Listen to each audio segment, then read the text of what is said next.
Aujourd'hui, je vous emmène avec moi en Polynésie française, une destination qui pour beaucoup d'entre nous fait rêver. Rencontre voyageuse, voyage en stop sur l'île de Taha. Les îles sous le vent, comprenant Tahiti, Moorea, Huaïné, Raiatea, Taha, Bora Bora et Maupiti, forment l'un des 5 archipels principaux. Ces joyaux isolés dans le Pacifique Sud captivent par leurs lagons turquoises et leurs montagnes verdoyantes. Pour explorer ces îles, j'ai choisi l'autostop pour aller à la rencontre des locaux. La générosité de ces personnes qui se sont arrêtées m'a rempli l'âme d'une douceur qui m'émeut. La peur s'efface des deux côtés pour laisser place à la rencontre, la vraie. Ma première belle âme, dont je me souviendrai toute ma vie, s'appelle Moana, un prénom qui résonne comme une ode à l'océan dans plusieurs langues polynésiennes. À Taha, Moana s'est arrêtée en bord de route avec sa voiture déjà pleine à craquer, accompagnée de sa maman âgée Ida. Cette femme, au cœur en or, n'a pas hésité à m'accueillir avec mes gros sacs. Après avoir déposé Ida chez elle, Moana m'a gentiment proposé de découvrir son jardin. Sans hésitation, j'ai accepté avec un large sourire.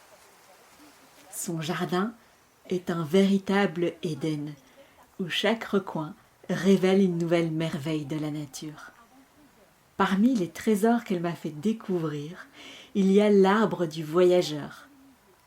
Un arbre qui me va si bien. Ses feuilles sont minutieusement orientées selon l'axe est-ouest, permettant aux voyageurs de s'orienter en fonction du soleil. Cette caractéristique unique en fait un guide naturel précieux dans les îles polynésiennes où la navigation traditionnelle repose souvent sur une connaissance profonde de l'environnement. Dans ce paradis végétal, Moana cultive également de la vanille, une ressource précieuse en Polynésie. La vanille est très importante dans cette région car elle représente non seulement une source de revenus vitale pour de nombreuses familles, mais c'est aussi un élément clé de la culture et des traditions locales. La culture de la vanille demande un savoir-faire particulier, avec une pollinisation manuelle minutieuse et des méthodes de séchage spécifiques. J'ai aussi été envoûtée par une variété éblouissante de fleurs et de plantes. L'ilang-ilang avec son parfum enivrant et les oiseaux de paradis aux couleurs éclatantes ont ajouté une touche de magie à cette exploration botanique. Chaque fleur et chaque plante révèlent la richesse de la nature polynésienne. Toutes ces découvertes sont comme une deuxième naissance pour moi. Je sens pour la première fois des senteurs que je ne connaissais qu'en parfum industriel. Après en avoir pris plein les yeux, je suis repartie de chez Moana avec un sac rempli de trésors locaux. Roligna, corosol, avocat, papaye, pamplemousse et curcuma. Plusieurs fruits exhalaient des arômes et des saveurs inconnues jusqu'alors.